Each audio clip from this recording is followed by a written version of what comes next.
Artificial মেহেদি লাগালে অজু হবে কিনা বিষয়টি স্পষ্ট করে বললেই উপকৃত হব। মাথা মাসে করা এবং পুনরায় পেছন থেকে হাত দিয়ে নিয়ে আসা সুন্নাহ আর ইচ্ছা করে সুন্নাহ ত্যাগ করা মাকরুহ। এখন মেয়েদেরও কি সম্পূর্ণ মাথা মাসা করতে হবে? মাথায় খোপা থাকলে তো সমস্যা হয়, নামাজে মনের মধ্যে শুধু বাজে চিন্তা আসে, সেক্ষেত্রে করণীয় কি? কারোর সামনে পারফিউম দিয়ে গেলে গুনাহ হয়, কিন্তু লোশন দিয়ে গেলেও কি গুনাহ হবে? আমি এবং আমার স্বামী মাঝে মাঝে একসাথে নামাজ পড়ি, আমাদের কি দুজনে জামাত পড়তে হবে? পুরুষের দায়ের ভিতরে কি অজুর পানি না গেলে অজু হবে? স্ত্রী নামাজ পড়লে স্বামী দেখলে কোনো সমস্যা আছে কিনা? 80 বছর বয়স হয়ে গেলে নাকি তার গুনাহ আর লেখা হয় না, এ বিষয়ে জানতে চাই। টিকটিকি মারলে সব হবে, এটা কতটুকু সত্যি? যদি কোনো মহিলা মারা যান তাহলে কি মসজিদের মাইক দিয়ে বলা যায়?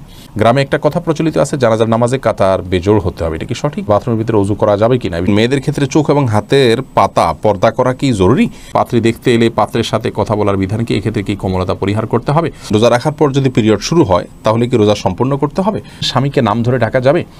শাহান জানতে চেয়েছেন, গ্রামে একটা কথা প্রচলিত আছে, জানাজার নামাজে কাতার বেজোড় হতে হবে, এটা কি সঠিক? না, এরকম কোনো কথা নেই যে কাতার বেজোড় হতে হবে, জোড় হলেও কোনো অসুবিধা নেই। হাসিনা ফাহমিদা জানতে চেয়েছেন, নামাজ পড়ার সময় সবসময় মনে হয় অজু নাই, এই মুহূর্তে আমি কী করব? এটি এক ধরনের ওয়াসওয়াসাকে বা সূচিবায়ুকে খুব বেশি আমলে নেওয়া যাবে না, বরং আপনি অজু করেছেন, এরপর ওয়াসওয়াসা আসলে বুঝবেন এটা শয়তান করাচ্ছে, আপনি আপনার সালাতে কন্টিনিউ করে যাবেন। কানিস ফাতেমা মারিয়া জানতে চেয়েছেন, পাত্রী দেখতে এলে পাত্রের সাথে কথা বলার বিধান কি? এক্ষেত্রে কি কোমলতা পরিহার করতে হবে? কৃত্রিম কোমলতা তো অবশ্যই পরিহার করবেন এবং প্রয়োজনীয় কথা যেগুলো সেগুলো বলতে পারবেন। আশা জানতেছেন, গর্ভাবস্থায় সহবাস করার ব্যাপারে শরীয়তে নিষেধাজ্ঞা আছে কি? গর্ভাবস্থায় সহবাস করা যাবে না এমন কোনো কথা শরীয়তে নেই, তবে গর্ভাবস্থায় সহবাস করলে যদি স্ত্রীর কোনো ক্ষতি হয় বা ক্ষতি হওয়ার বিষয়টি জোরালো থাকে তাহলে সেক্ষেত্রে সেটি ভিন্ন বিষয় হতে পারে। ইসলামিক পোস্ট আইডি থেকে জানতেছেন, বাথরুমের ভিতরে অজু করা যাবে কিনা? এই বিষয়ে আমরা আগে বলেছি, অজুতে শুরুতে বিসমিল্লাহ বলতে হয়। বাথরুমের ভেতরে যদি আপনার বাথরুমের যে প্যান বা কমর, এটা আর টেপ, এই দুইটা মাঝে কোনো পার্টিশন না থাকে, তাহলে একই জায়গায় থাকলে সেখানে আল্লাহর নাম নেওয়াটা অনুচিত, অনুত্তম কাজ, অপছন্দনীয় কাজ। সেজন্য বাহির থেকে বিসমিল্লাহ বলে আপনি অজু শুরু করে তারপরে ভেতরে গিয়ে পাওটা ধুলেন, সেটা ঠিক আছে। অথবা বাথরুমে অজু করলেন কিন্তু বিসমিল্লাহটা মনে মনে বললেন, এই দুইটা কোনো একটা আপনি করতে পারেন। মাস্তুরা আপনি জানতে চেয়েছেন, রোজা রাখার পর যদি পিরিয়ড শুরু হয় তাহলে কি রোজা সম্পূর্ণ করতে হবে? রোজা রাখার পর যদি পিরিয়ড শুরু হয় আর যদি রমজান মাস হয় তাহলে সেক্ষেত্রে আপনি বাকি দিন পানাহার করা ছাড়া থাকবেন, কিন্তু এই রোজাটা আপনাকে পরবর্তীতে রাখতে হবে। মারুফুল হক আপনি জানতে চেয়েছেন, মেয়েদের ক্ষেত্রে চোখ এবং হাতের পাতা পর্দা করা কি জরুরি?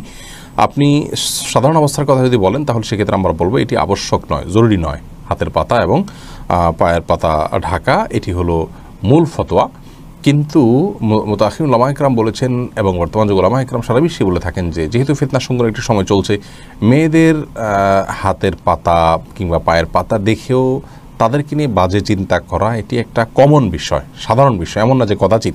তো সেজন্য নিজের ব্যক্তিত্ববোধের জায়গা থেকে এগুলোকেও ঢেকে ঢুকে রাখাটাই হলো নিরাপদ।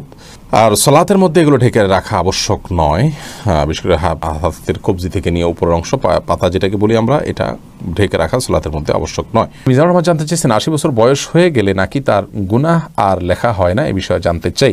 80 বছর বয়স হলে গুনাহ লেখা হয় না, এটি সম্পূর্ণ মনে করা কথা। কোন হাদিসে এরকম কোনো কথা বলা নেই, বরং মৃত্যুর আগ পর্যন্তই আল্লাহর ইবাদত করতে হবে। আল্লাহ বলেছেন, ওয়াবুদ রাব্বাকা হাত্তা ইয়াতিকাল ইয়াকিন, মৃত্যু আসার আগ পর্যন্ত তুমি তোমার রবের ইবাদত করতে থাকো। অতএব বয়স 80 না 70 এটা দেখার বিষয় না। হ্যাঁ, যদি কেউ শারীরিকভাবে অক্ষম হয়ে যান কোনো ইবাদত করতে, তখন সেটি তার জন্য আর প্রযোজ্য থাকে না, সেটি আরেক বিষয়। রুবেল আহমেদ জানতে চেয়েছেন, স্ত্রী নামাজ পড়লে স্বামী দেখলে কোনো সমস্যা আছে কিনা? কোনো অসুবিধা নেই, স্বামী বা মাহরামরা যদি দেখেন সালাত আদায় করছেন এই অবস্থা, কোনো অসুবিধা নেই। এমনি সোহাগ ভূঁইয়া জানতে চেয়েছেন, যদি কোনো মহিলা মারা যান তাহলে কি মসজিদের মাইক দিয়ে বলা যায়? মহিলা হোক আর পুরুষ হোক, মসজিদের মাইকে কারণ মৃত্যুর ঘোষণা দেওয়া উচিত নয়, কারণ মসজিদের মাইক দান করা হয়ে থাকে আজানের জন্য, সুতরাং সেই কাজটা করা উচিত। কেউ মারা গেছেন বা কেউ জন্মগ্রহণ করছে, এটা একান্ত জাগতিক একটি বিষয়, এটা ঘোষণা দেওয়ার কিছু নেই। তবে হ্যাঁ, জানাজার সালাত হবে, কোথায় হবে, কি হবে, একটা ইবাদত, সেটি মানুষ কীভাবে সম্পাদন করতে পারে এই বিষয়ে যদি কেউ জানান দেন সেটি ভিন্ন কথা। এরপরে আসাদুল্লাহ জানতেছেন, টিকটিকি মারলে সব হবে, এটা কতটুকু সত্যি? জি, এটি বিভিন্ন হাদিস থেকে প্রমাণিত হয়, তবে আমাদের সমাজে টিকটিকি আছে, এই টিকটিকি কিনা সেটা নিয়ে অবশ্য আলোচনা আছে, এবং আপনার কেন এটি মারলে সওয়াব হবে সেটা নিয়েও দীর্ঘ আলোচনা আছে। এই বিষয়ে আমাদের একটা ভিডিও আছে, সেটি দেখে নেওয়ার চেষ্টা করবেন, দীর্ঘ আলোচনা করার মতো বিষয় এখানে আছে। রানু ইসলাম জানতে চেয়েছেন, পুরুষের দাড়ির ভিতরে কি অজুর পানি না গেলে অজু হবে? দাড়ি দেখতে হবে ঘন নাকি পাতলা? যদি পাতলা হয় তাহলে সেক্ষেত্রে তার গোড়া পর্যন্ত পানি পৌঁছাতে হবে, যদি ঘন হয় তাহলে সেক্ষেত্রে আপনার বাহ্যিক অংশে বা যতটুকু সম্ভব ততটুকু পানি পৌঁছালে চলবে। সুমি, আপনি জানতে চেয়েছেন স্বামীকে নাম ধরে ডাকা যাবে? স্বামীকে নাম ধরে ডাকা যাবে, তবে সেটা যদি কোনো সমাজে অ্যালাউড হয়, স্বাভাবিক মনে করা হয়, দোষণীয় মনে করা না হয়। এটা কালচারাল বিষয় এবং সংস্কৃতির বিষয়। কোনো সমাজে কোনো সংস্কৃতিতে যেটা দোষণীয় হয় তাহলে সেটি করা উচিত হবে না, কারণ স্বামীকে সম্মান করতে হবে এবং সেই সম্মানের জায়গা থেকে মূলত যেভাবে ডাকলে তার প্রতি অসম্মান হবে না সেভাবে ডাকবেন। অতএব কোথাও নাম ধরে ডাকলে যদি অসম্মান না হয় তাহলে সেক্ষেত্রে কোনো অসুবিধা নেই। শাহানা আক্তার জানতেছেন, আমি এবং আমার স্বামী মাঝে মাঝে একসাথে নামাজ পড়ি, আমাদের কি দুজনে জামাত পড়তে হবে? একসাথে নামাজ পড়লে একই নামাজ যদি পড়েন তাহলে জামাতে পড়াই ভালো। স্বামী সামনে দাঁড়াবেন, স্ত্রী পেছনে দাঁড়াবেন। মাহফুজা ইসলাম, আপনি জানতে চেয়েছেন কারোর সামনে পারফিউম দিয়ে গেলে গুনাহ হয়, কিন্তু লোশন দিয়ে গেলেও কি গুনাহ হবে? খুবই গুরুত্বপূর্ণ প্রশ্ন বোন। পারফিউম হোক আর লোশন হোক, সুগন্ধি জাতীয় কোনো কিছু দিয়ে পরপুরুষের সামনে গেলে বা বাহিরে গেলে এবং সেটি যদি অন্যের দৃষ্টি আকর্ষণ করে বা অন্যকে আপনার দিকে আকৃষ্ট করে তাহলে সেক্ষেত্রে এটি গুনাহের কারণ হবে, হোক সেটা পারফিউম, হোক সেটা লোশন বা অন্য কোনো কিছু। সাজেদুল হক রিয়া জানতে চেয়েছেন তাকবীরে তাহরিমা বাঁধার পর নামাজে মনের মধ্যে শুধু বাজে চিন্তা আসে, সেক্ষেত্রে করণীয় কি? দেখুন, তাকবীরে তাহরিমা বাঁধার পর শয়তান তার ডিউটি শুরু করে দেয়, এজন্য আপনার মনের ভিতরে বাজে চিন্তা আসে।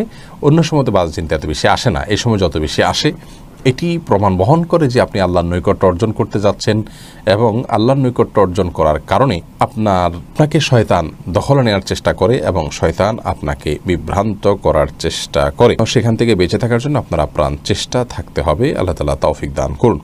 নামাজের মধ্যে মেয়েদের পর্দা কতটুকু জানতে চেয়েছেন আব্দুস শকুর। নামাজের মধ্যে মেয়েরা পরিপূর্ণ শরীর ঢেকে রাখবেন। আল মারআতু আওরাতুন, নবী সাল্লাল্লাহু আলাইহি ওয়াসাল্লাম বলেছেন নারীরা পরিপূর্ণই সতর এবং তাদের পুরো শরীরই সতরের অন্তর্ভুক্ত, সেজন্য যথাসম্ভব পুরো শরীরকে ঢেকে রাখার চেষ্টা করতে হবে। বদির আলম, আপনি জানতে চেয়েছেন অজু করে নখ কাটলে কি অজু ভেঙে যাবে? না, অজু ভাঙবে না। মাথা মাসে করা এবং পুনরায় পেছন থেকে হাত দিয়ে নিয়ে আসা সুন্নাহ আর ইচ্ছা করে সুন্নাহ ত্যাগ করা মাকরুহ। এখন মেয়েদেরও কি সম্পূর্ণ মাথা মাসা করতে হবে? মাথায় খোপা থাকলে তো সমস্যা হয়। এটা প্রশ্ন করেছেন কাজী মায়া। দেখুন, মাথা মাসের জন্য ভেজা হাতকে এইভাবে দিয়ে পেছনের দিকে টানবেন, এইটুকু ব্যবহার হবে আর এইটুকু অবহেলিত থাকবে, কারণ এভাবে আপনি টানবেন। আসার সময় আবার এই অংশ দিয়ে আপনি এভাবে টানবেন, তাহলে বাকিটুকু ব্যবহার হয়ে যাবে। এভাবে করাটা সুন্নাহ।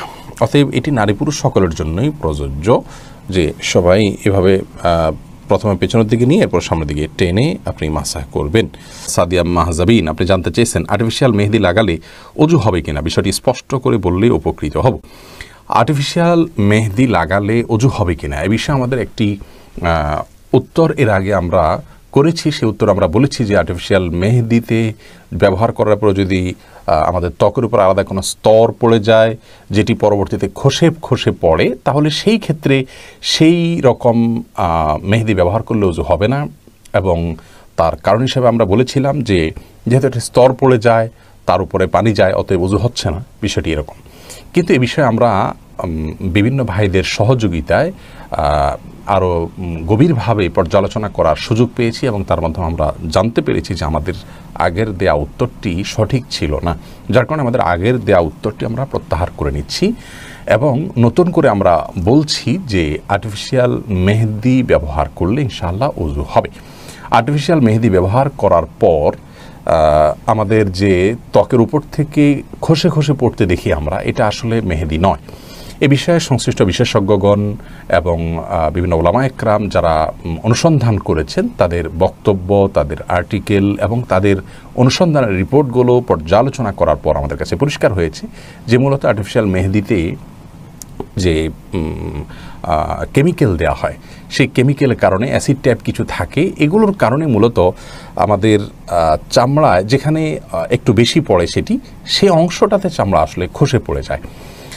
এখানে ওই চামড়ার উপরের যে চামড়া খসে পড়ে বলতে চামড়ার যে উপরে আপনার সূক্ষ্ম স্তর বা লেয়ার আছে সেটা খসে পড়ে। এখানে খসে পড়ে এটা যে মেহেদির আবরণ বা মেহেদিটাই খসে পড়া বিষয়টি সেরকম না। মেহেদিটা কালার হয়ে আমাদের শরীরের সাথে মিশে যায়, আর খসে পড়া বিষয়টা হলো আমাদের চামড়ার উপরের সেই সূক্ষ্ম লেয়ারটা।